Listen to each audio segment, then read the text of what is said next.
I think this is the last panel.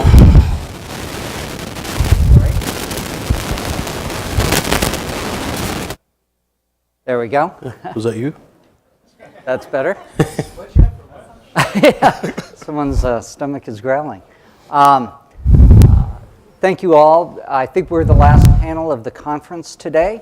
My name is Michael Glenn. I run the security program at CableLabs. CableLabs is a innovation and research and development nonprofit for the cable industry. And I'm really very excited about the panel that we have up here today. The panel topic is From Concept to Cybersecurity Practice. And we have three very interesting talks that you're going to hear about today. The first one is from Michael Kinsy from Boston University about how you securely integrate heterogeneous components within systems. The second discussion is by Jim Fahrny, who is a senior fellow at Comcast, and he'll be discussing authentication methods. And then the third talk today is by Steve Goeringer with CableLabs, and he'll be discussing blockchains, how they work, and implementations around them. With that, I'm going to let the panelists introduce themselves. Okay. Thank you. If you want to we'll just go down the line and introduce. Oh, okay. And then I'll let you get up and speak if that's all right. Okay. Michael. Yes, and so my name is Michel Kinsy. Oh. And I am now with Boston University. I did my PhD at MIT. And then after that, for a couple years, I was at the Lincoln Labs, where we were focusing primarily on DoD systems, what they are supposed to look like and feel like 10, 25 years from now. And after that, I went to Oregon with Intel, where with the University of Oregon, we started a lab to focus on embedded systems and computer architecture. And last summer, I came back to Boston, and now I'm on the faculty at BU University. My lab and myself, we've focused primarily on computer architecture, with the emphasis being on secure and adaptive systems. Thank you all. Jim? Jim Fahrny, senior fellow at Comcast. I, for quite a few years, led a lot of the video security for the X1 platform and everything Xfinity over the top, electronic sell-through. And now I'm working in research with universities like UConn. Great. And Steve?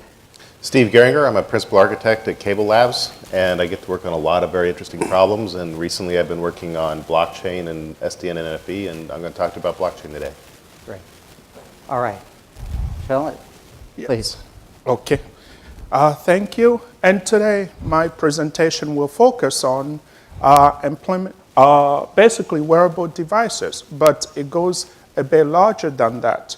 More and more we are talking about Internet of Things, or trying to integrate different software, different hardware in the same system to provide a coherent system or coherent service to the user.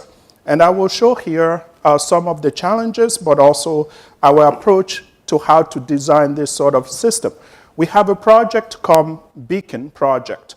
And what this project is trying to do is trying to create a framework for user-defined security parameters, and how we can take this user-defined matrix and basically design a system stack that will take those and down to the hardware level and optimize it and share resources and so forth and so on. Today, we hear a lot about Fitbit and shoes with sensors and all type of things. But those are just what is actually for just a very tiny sub-domain of overall wearables and implementable devices. In fact, the largest use case is in the medical field. Today, if you have diabetes, your medical team or your doctor want to be able to track you over an extended period of time. If you have a heart problem, they want to know not just your heartbeat when you wake up in the morning, but 4 a.m. at night. How is it? They want to be able to monitor you. The doctor wants to be able to check your vitals from distance and all type of things. So those set of problems not only, so security, privacy, and all the challenges are not just sort of lifestyle sort of needs, but they are real challenges to improve our lives, and we must tackle them.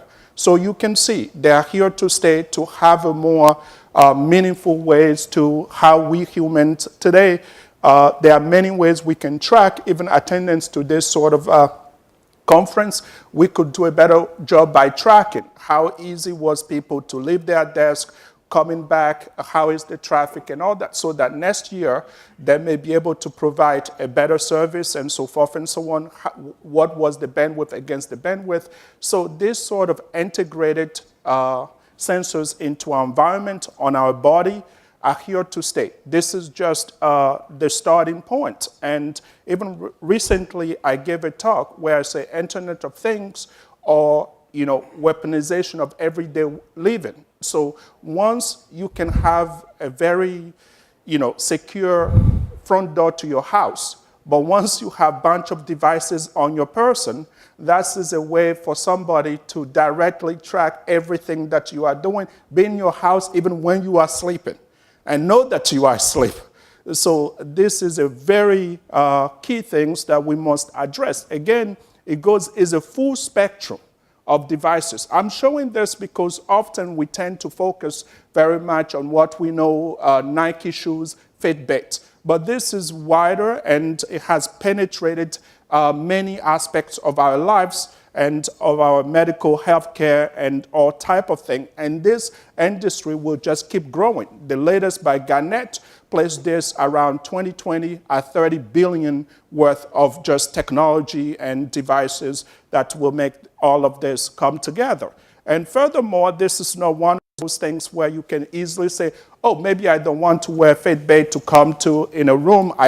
No, some of these sort of wearables, you do need it for medical reasons. So they are on you. We must solve the problem. We cannot just say, okay, if somebody does not want to expose themselves, they can do away with a wearable. So not all of them have that sort of easy removal of within our lives. All right, so basically the challenge of this is universal. So when you start adding different components. Recently, we all have seen different ones. Actually, after I put this slide together, recently we heard about the largest denial of service attack, where basically using this great IoT things that we are talking about, very cheap cameras, they were able to create the largest denial of service attack. And even on your cell phone, Apple, a couple years ago, last year, removed a bunch of apps out of their store. And this is very interesting to my presentation today, because this shows what happened when you start integrating different services and hardware into the same environment. On your cell phone, you have basically your banking information there. You also have free apps running, all sharing resources in this heterogeneous environment. And why do we care about as system folks? This was back in 2011 with DARPA, where it shows here that basically, in terms of malware code, this over the last 2 decades, it has remained constant. Yet, software, security-related software has been growing exponentially. What that means is all part of the system needs to be security aware. Hardware, the architecture, every part of it. This cannot just be thought about, oh, we will send another software patches to the system and everything will be fine. So this is why we, as even system people and hardware architects, we really care about, because we need to address across all layers of the architecture. And in fact, there has been a lot of research activities around this basic areas, because often when we talk about cybersecurity, we focus on networks. And it is true. We must, network is the gateway to the system, but what the attackers really want is to gain access to the hardware state of your system and exploit those hardware states. So we must also have different levels of defense against the system. If our network, for one reason or another, get dismantled, how can we still recover? And for instance, when we talk about different devices, how can we able to tag each device that we have in our system to be able to provide them with unique ID? For instance, some of the research here, even here at UConn on POFs, was to trying to identify and have a unique ID, a DNA for each IC unit that we have in our system. And for us, we're trying to address how can we use this sort of security hardware primitives and create this sort of heterogeneous system and targeting foremost wearables and other on-the-body sort of devices. The current state of these wearables and all is really a mistrust systems. So what I mean by that is you have different components, both software and hardware, different drivers, all meshed together, sharing resources, trying to provide a unique service, a global service to the user. So for instance, it cannot just be, my heartbeat. No, it needs to know location, it needs to know your time, and so forth and so on. So they do have access to other aspects of the patient and their everyday lives more than simply their own services. So what we want to, this is the current state of things where you have different services all meshed together. As system, what we want to create is this sort of hardware level virtualization where we will have all these sensors, wearables on you, but depending if it's a lifestyle sort of wearables that you don't trust much or you don't care, then you can treat it differently than something critical like your pacemaker and so forth and so on. What we want is to be able to get all those devices, integrate them, yet create an umbrella to have this sort of hardware level virtualization that isolate different items depending on their criticality and which aspects they have in our lives. So basically, one thing that this is a 3-year project where we are now in about halfway point. We were able to create this sort of interface-based sort of approach.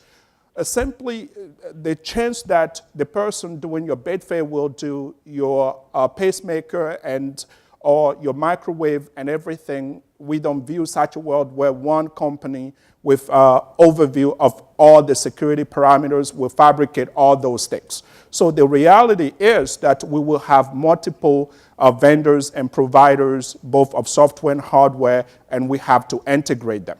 So we just say, okay, we won't care about the device itself, but we will care about the interface of the device as it's connected to other pieces of our larger system. It could be on the human body and so forth, or connected to the cloud or to our network. And what we have is this sort of key-based approach, and to show that we can safely, in this sort of framework, integrate different both hardware and software on an heterogeneous system and still being able to manage their interaction, isolate the different flow. So overall here we are just showing the mechanism via which you have, because these sort of devices, they are also asking each other for different information services so that they can cooperate. And this is where devices or software start stealing information from each other. So we still want to allow this sort of collaborative integration, because overall we have one patient, there are many devices on the patient, and they need to provide a coherent view to the doctor or the hospital or to the person's lifestyle monitoring and all those things. Here we are just showing the different ways, the different components. Here we call nodes, but you can also view as a device, how they talk to each other and so forth and so on. And what we essentially, the key things that we are doing here is this virtualization is programmable. And how we were able to do it is basically have a dynamic key distribution that is part of our interface that allowed folks to basically take key out that decide what type of interaction they need to engage in, when they start, when they finish, and all real time, and very low hardware overhead. And this is, we are just showing when something leaves the network. The key things here is that it is supported, we have the key distribution, but it's also supported by the underlying device interface in hardware.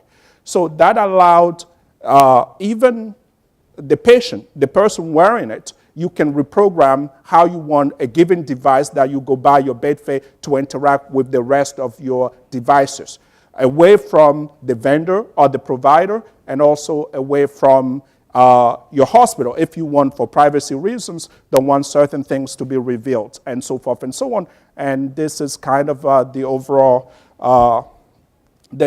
and we have basically shown in our various research that this is a very elegant way to allow interconnection of devices. You can have it on the device interface, or you could have it also if you have a cloud-based system, or you could have this sort of interface, in fact, on the cloud, where that device itself communicate with the rest of the cloud. You are able to trap it and control its interaction with the rest of your system. So with that, I will stop here, and thanks to my collaborators at BU and also at MIT, and couple folks here in the audience. So thank you. Thank you, Michel. What we're going to move into next is Jim's talk on authentication and some very practical work that's going on at Comcast around the difficulties of both user and device authentication.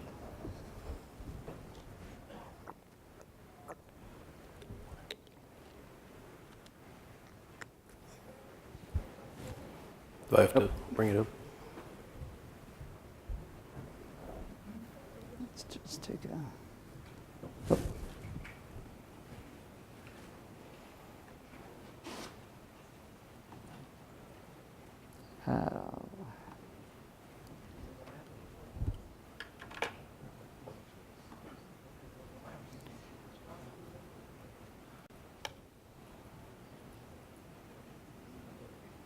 There we go.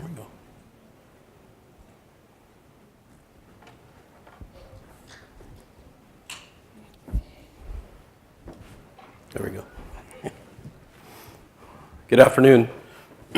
So if I don't accomplish anything in teaching you anything, hopefully I can at least have some of the confusion in authentication cleared up, because I think, at least internally even, we have issues where we kind of wrap everything into a ball, and then you start talking about factors, multi-factor, two-factor, different types of authentication, and then you're really talking about accounts and devices. And so I want to kind of segment that in a little different way. So I threw up some definitions because I think it's really important to separate out the types of authentication. And the first two are really a personal account, and the last one's really an endpoint authentication. And they have different requirements on them, and sometimes different methods in how they're managed, and what is successful in one may not be successful and secure in another one. So then I also wanted to talk about credentials. What are credentials?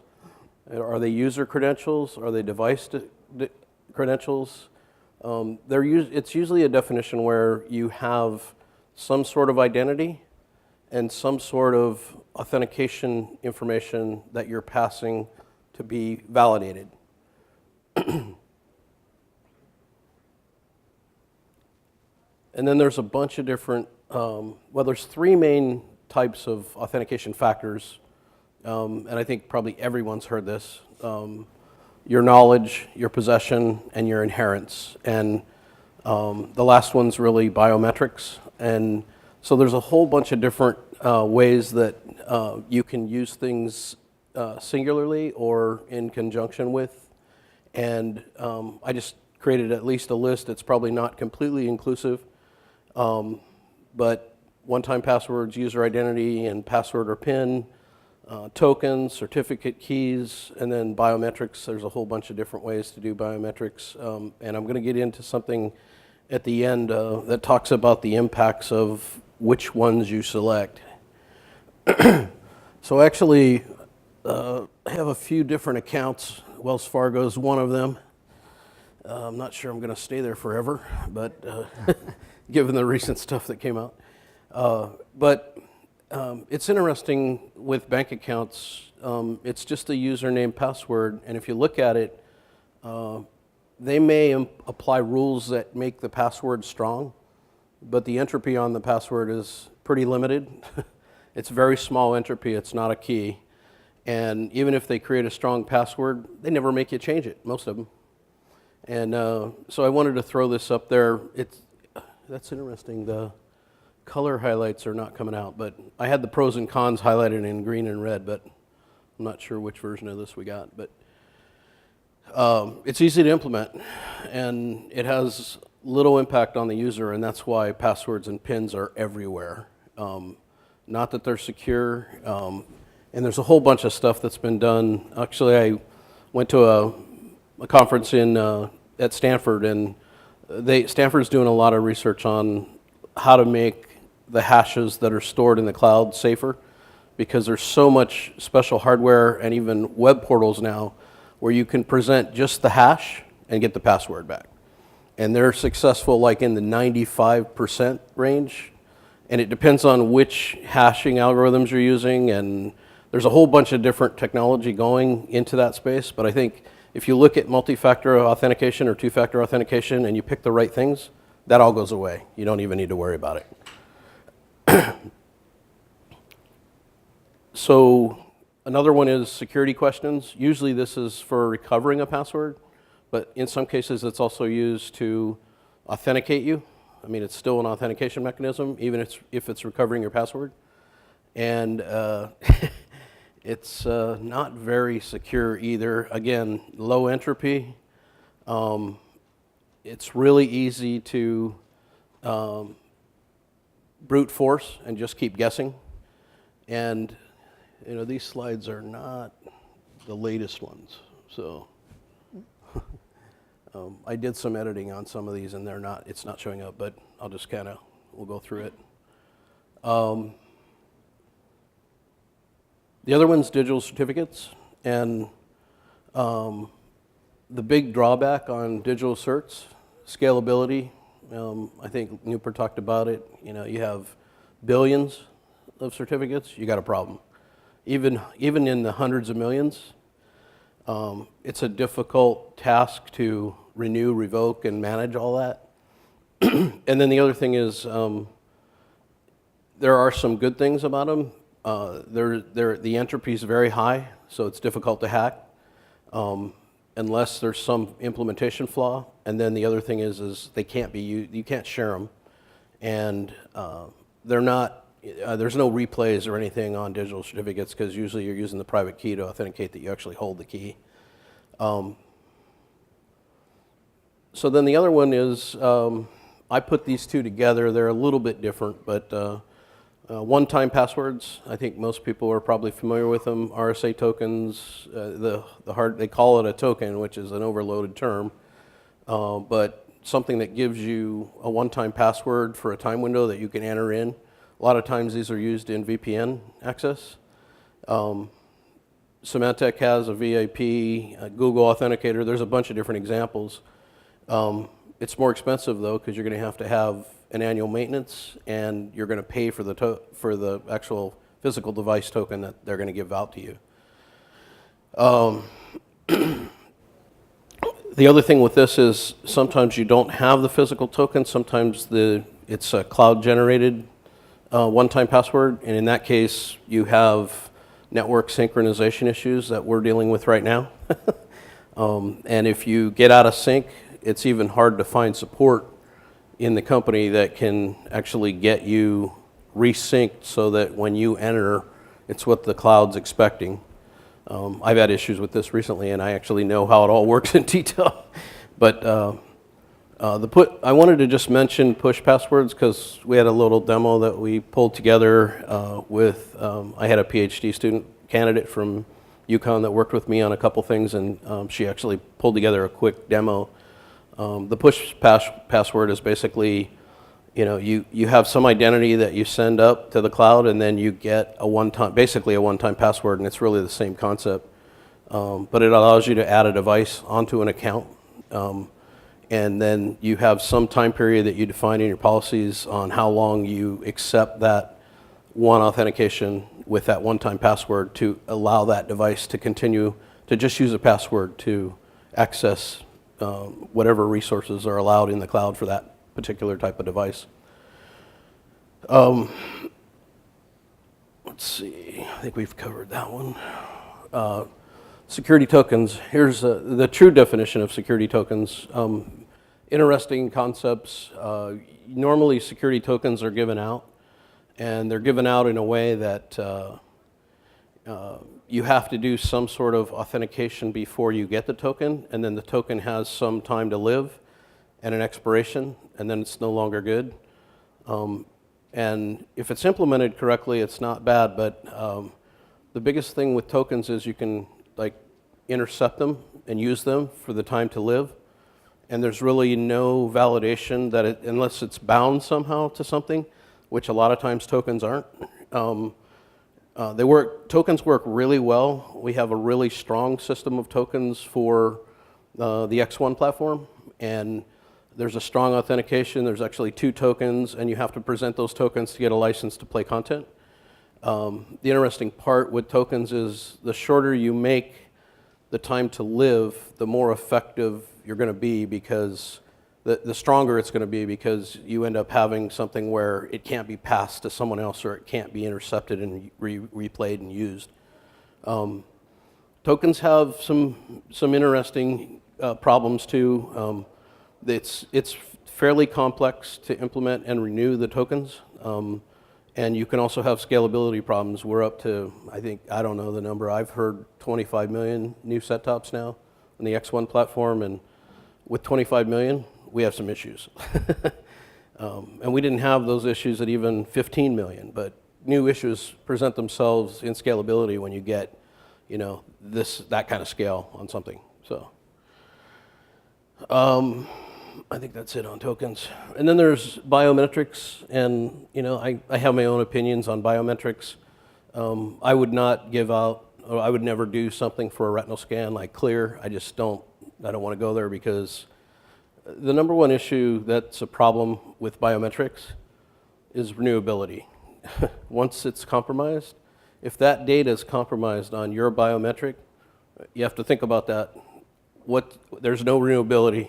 I can't change that, right? Someone has my retinal scan, or someone has just the data and has a way to hack and use my data. There's no way to renew that information.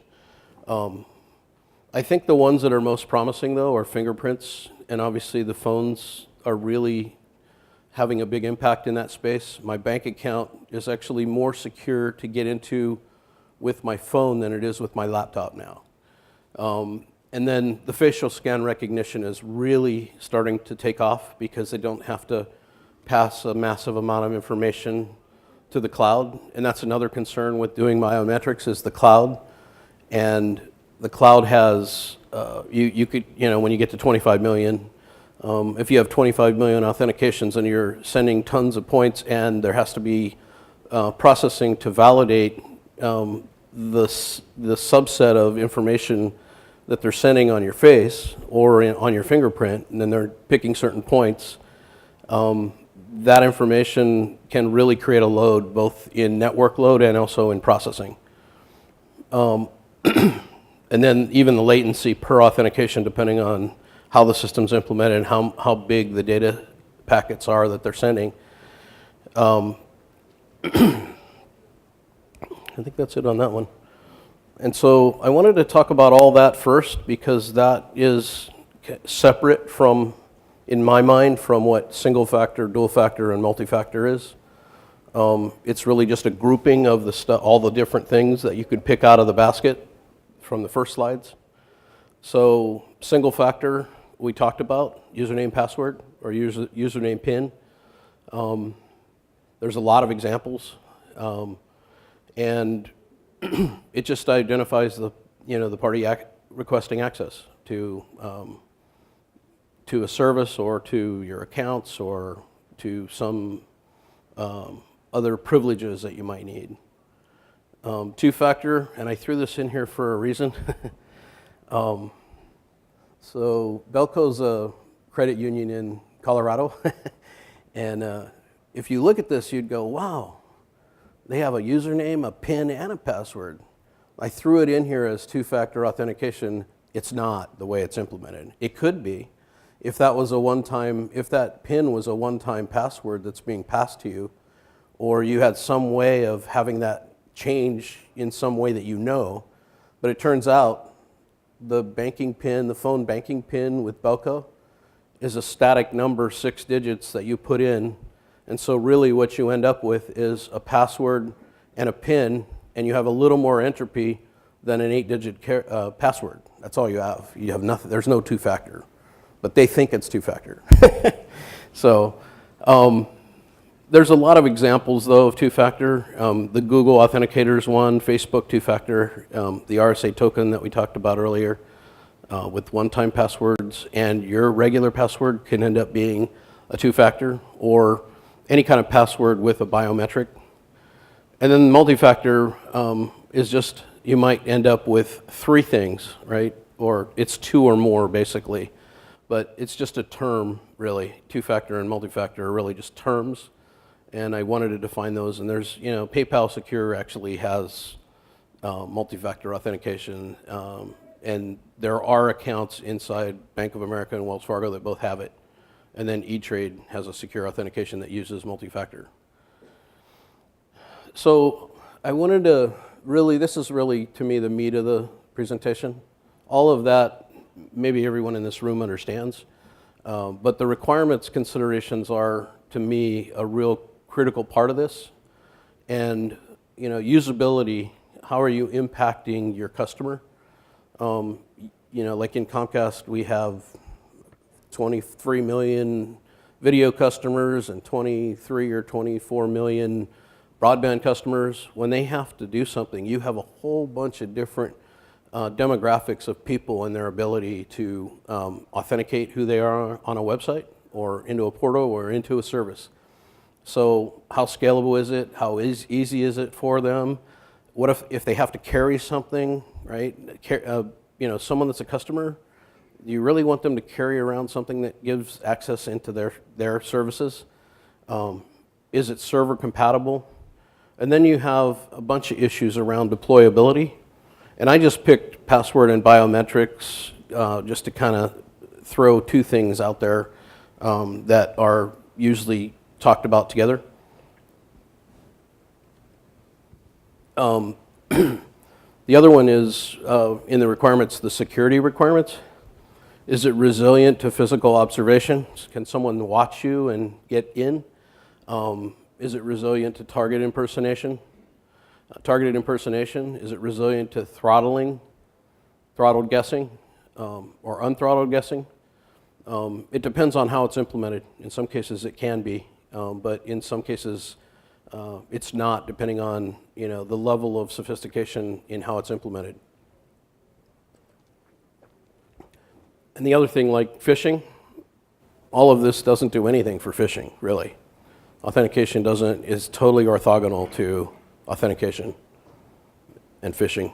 And then, do you need a third party is a third party required as part of your trust?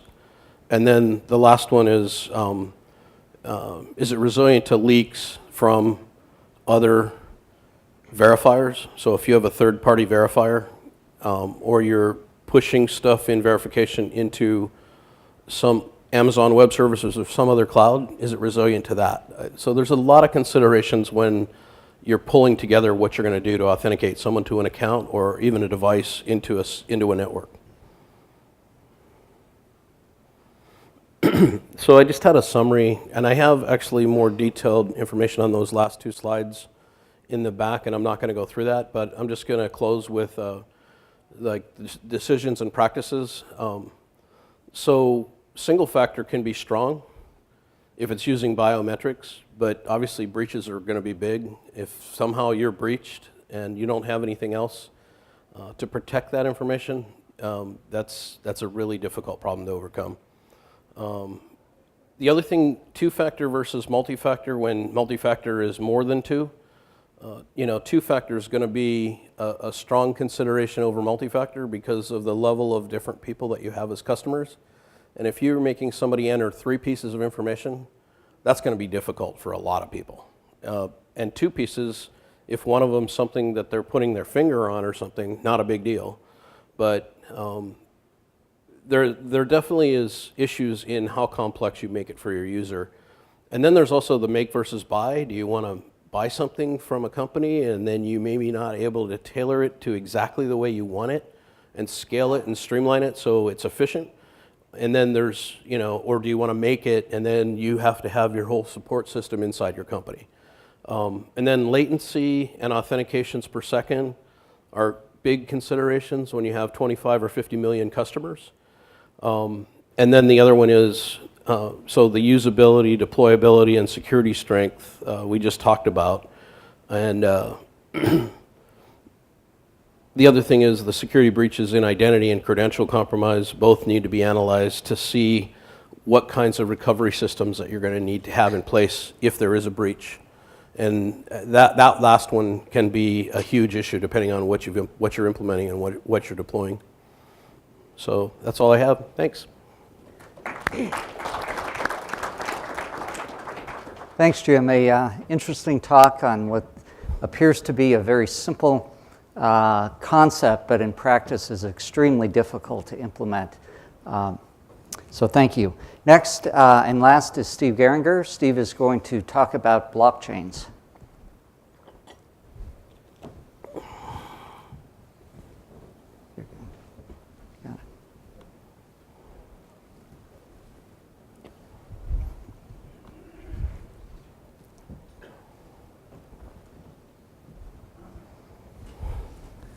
It's always a scary thing being the last talk in a conference and everybody's ready to go to the airport or go get on to other things, go do our tours that the Yukon's going to give us.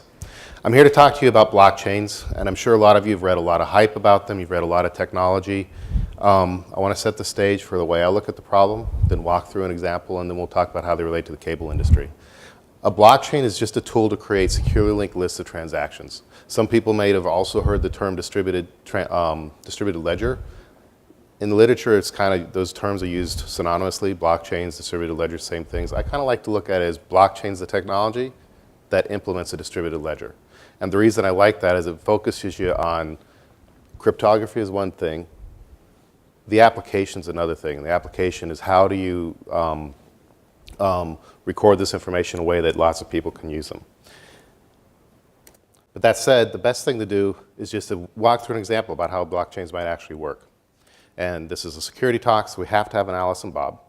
And Alice and Bob want to do something. They want to exchange some information. They want to have an interaction of some kind. It might be they're one of them selling something. It might be they need to record some information. Whatever it is, somehow they've already been assigned a public-private key pair. And they're going to go through some negotiation. They're going to come to terms about what's this information, what's our deal that we're going to make here.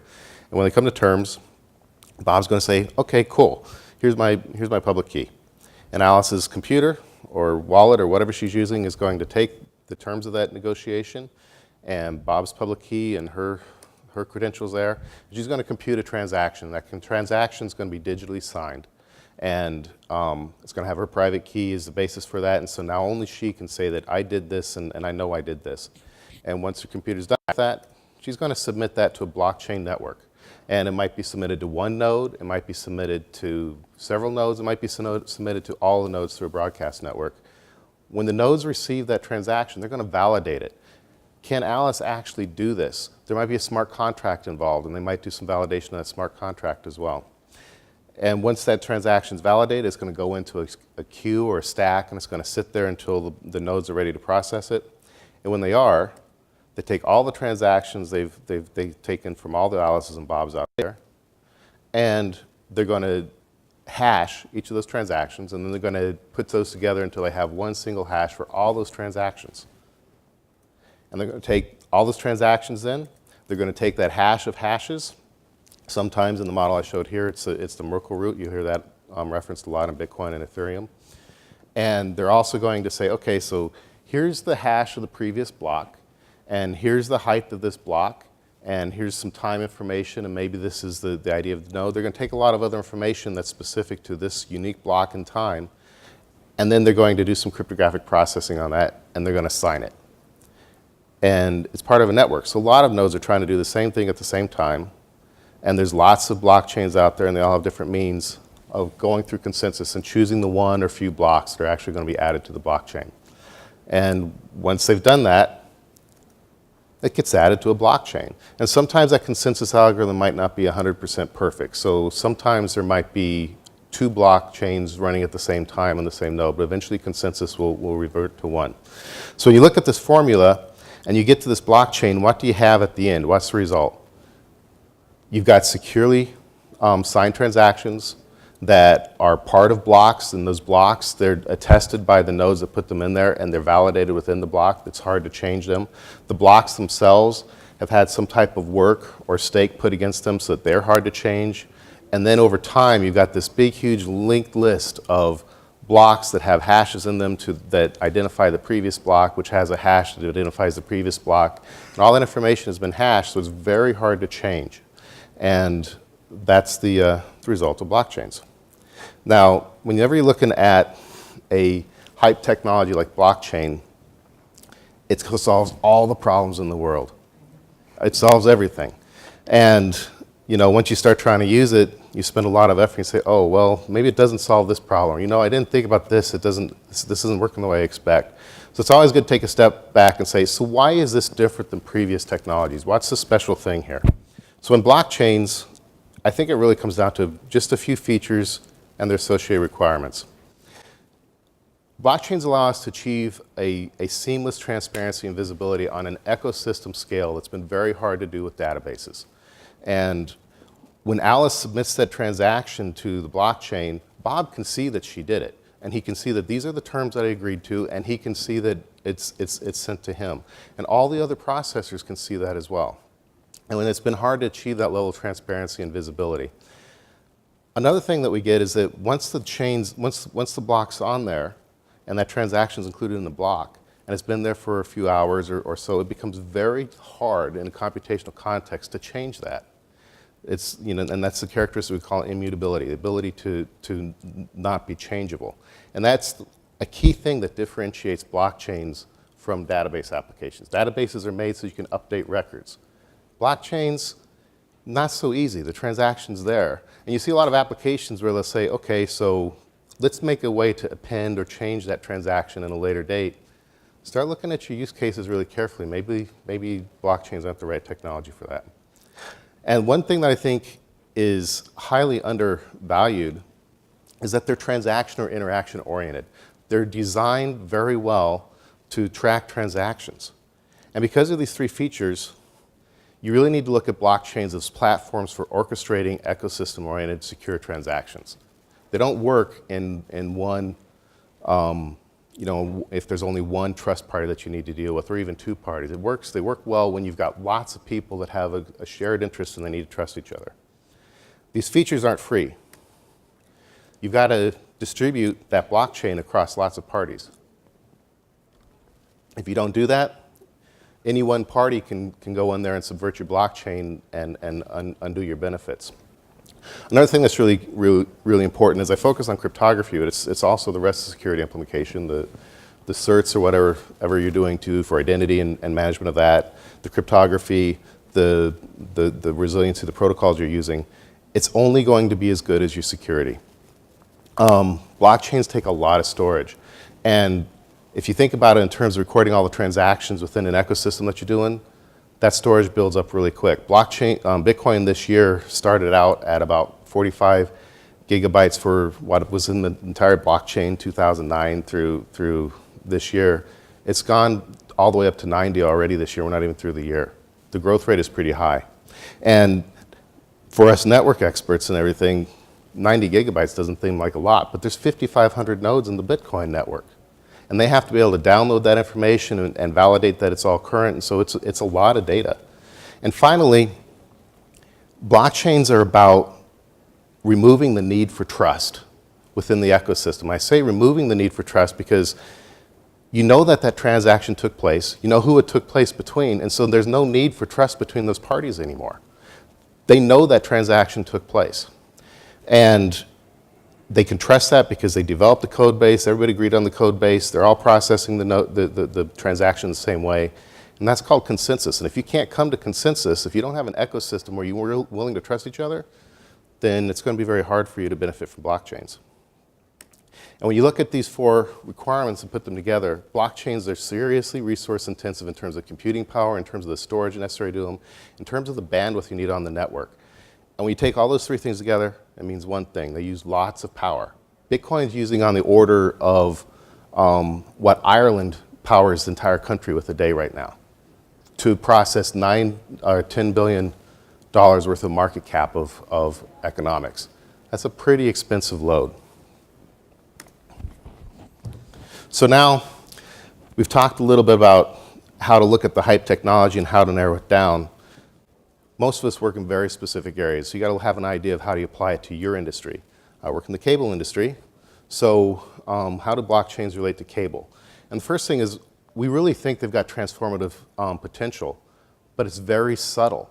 When you start looking at those features and you start saying what use cases this apply to, it narrows down pretty quick to things that may not be visible to a lot of people, but very, very important. Realizing those benefits because of those requirements might be a little bit hard. And so we look for big problems. We look at the things that are hard to solve, billion-dollar problems that are going to really add differentiator to how competitive our industry is. And the 2 key questions we ask ourselves in this space is, can we use blockchains as platforms for digital transformation of the cable experience? If you're not changing the user experience, then it's hard to make money doing it. And so that's really important. And within that scope, we start saying, okay, so what are the things that we can really do to make the biggest difference to the users? And the question in that space is, can blockchains enable cable users dynamically social user experiences? We've heard that talked to about a few times in the conference is people want to be highly networked now. And we want to see if we can use blockchains to allow cable operators to mirror the sharing economy wave. So we've looked at lots of use cases and lots of ideas, and the 3 areas that we're really trying to narrow in on is transformation of digital distribution. Is there ways to allow users to experience digital content in new ways? We're looking at ways to try to streamline how medical services are delivered in a secure way. And the other thing that we're looking at is, when you look at YouTube, you look at Flickr, you look at all these other applications out there, it's really hard as a user to assert your own ownership of that content. We're looking for solutions. Is there better ways for people to own their digital content? Is there better ways for them to own their digital images? So, Mike, that's it. Great. Thanks, Dave.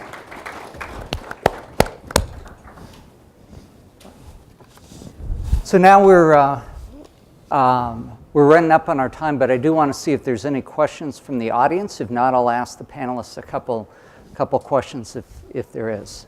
Yes, sir. And is there a microphone by any chance in the room?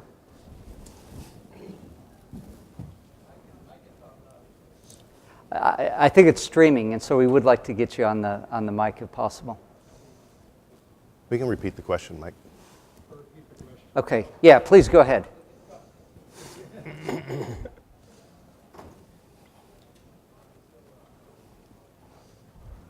Thank you for taking my question. This is regarding blockchains. And from cable perspective, we have homes now with many devices. One of them is cable box or gateways. Can blockchain allow us to create a association between these devices so they can be trusted, so that if a rogue device is introduced or is trying to connect to a valid device, blockchain will give us the ability to detect that? Do you have ideas on that? You want me to do it? Steve, I'm going to give that to you. So the short answer is we think that there may be some things to look at there. There's a few things to really think about as you're looking at that. Blockchain doesn't solve an identity problem. You still got to be able to know what the device is that you're trying to do on that. The other thing is blockchain's really good at recording that something's happened, It doesn't really give you any information, any priority. It doesn't give you anything ahead of time. So when you're looking at reputation-based authentication and behavioral stuff, perhaps it can help. We've got an area of research that our CTO has us working on that we're calling distributed trust. And we're looking for ways of can blockchains help us do that in better ways? But you're probably not going to completely eliminate the need for some type of registration system and way to track those private keys and authentication information. Did that answer your question? I want to make one comment on that. I think that there is a possibility of using blockchains, and I'm not 100% on this, and I think what it is using one of the, in the case of, Xfinity Home, I think it's using some known device that authenticates to the cloud, and then that becomes your anchor and everything is blockchained off that. I think it's a possibility. Great, thank you. Other questions from the audience? If not, I have a few of my own. Jim, let me ask you, why do you think the authentication problem is so hard in practice, right? When we look at it, we see all of these breaches, right, that occur, and you had an excellent talk, right, on the different types of authentication, but it's still, from a practical implementation perspective, it's just very, very difficult to either have end users use strong authentication, right, or it seems that there's a convenience factor here that always seems to override strong security. So how do we get beyond that? I think there's got to be probably something new that comes out. I think the biometrics and having, a fingerprint on your phone, it makes it pretty strong. But I agree. I think some of the biggest issues are usability, and you want it to be as simple as you can for your customers.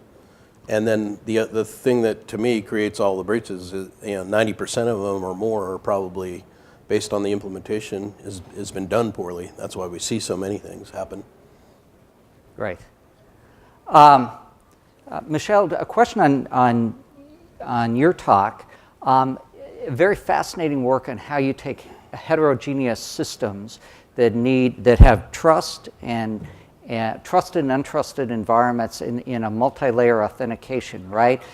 And put those together in a logical way to put those together, and with a fairly sophisticated key distribution mechanism, right, within that. But how do we practically implement that, right, in devices in the real world? Yeah, and that's a great question, because we have today two ways of implementing that. If you are a hardware person, where you can have the device and around that build the I/O unit, which is another IC unit, you could have on that the hardware itself being able to do this sort of I/O-based identification of the site of the device, meaning you have a device and it has basically an I/O for connecting to the rest of the system. You can do it at the site of that particular device. Basically, you are honeycombing that particular device in your network. So you have multiple units. You can say for each device, I will have a wrapper around each unit, and the unit's communication or interaction with the rest of my system will go through that wrapper, and that wrapper will do it. Now, if you don't have the ability of attaching that wrapper to build that wrapper around the device itself, then you can build it at your storage or processor site or cloud, where on the cloud, you are waiting for when that particular device will interact with the rest of your system on your cloud-based system, and then implement some sort of authentication and manage how it interacts with the rest of your system. So you have both ways. You can do it at the device level or at the aggregation site to implement this key distribution and so forth and so on. The trade-off between the two is once you start doing at the aggregation site, then everything becomes centralized. There's an inherent latency associated with that. And also the key bottleneck is the central. On the device side, that allowed to be more distributed, and also you can then attach different devices that can create even their own virtualized subunit themselves. So for instance, you can say all the appliances in my house or in the kitchen will interact certain way, and they won't be attached to my TV, for instance. You can do those sort of things. So, but overall for us, and this is the part that we are actually actively looking for industry partnership to be able to create large-scale prototype where we have different patients, mostly in the healthcare wearable domain, where we're trying to see what does it mean in practice. How much are we talking about bandwidth of the system-wise? What is the latency? Some of this needs to be quantified so that how many bits do we need to represent the key? For instance, we have backward and forward secrecy, how hard it is to implement those sort of protocols. So yeah, great. I hope that clarified. Yeah, thank you very much. You're welcome. Any other questions from the audience? Okay. Steve, let me ask another blockchain question. I already answered a question. If you don't mind. So blockchain seems to be the hype technology right now, and if you know, it's kind of at the peak of the hype curve, if you will. And the Institute for the Future put out a paper and a statement that said that blockchains could be as transformational to society as the internet itself was. Okay, and that's a pretty bold statement. Why do you think blockchains are so hyped and considered to be so transformational? I'm not sure I can answer the question why they're hyped the way that they are. I mean, it's a pretty cool technology, it's new, but I think when you look at what the value it is that it brings, I think there is some reason for the hype that's there, Mike. And I think that the thing that I like most about blockchains, we've never had a way to record history in such a way that's not changeable. Once something's on the blockchain, it's very expensive to try to subvert that and take it off. And that feature alone provides it a lot of value. The thing that makes that valuable and make that work is the computational complexity to try to change it afterwards. So I have a feeling that the few use cases that we actually find blockchains are transformative in are going to be big deal types of things, but they're going to be subtle. And it might not be as dramatic as a lot of the hype has it looking like. Great. All right. Thank you. I think we have time for maybe one more question. No, I guess we are out of time for a question. So please thank help me thank the panel for their excellent presentations. Thank you all very much.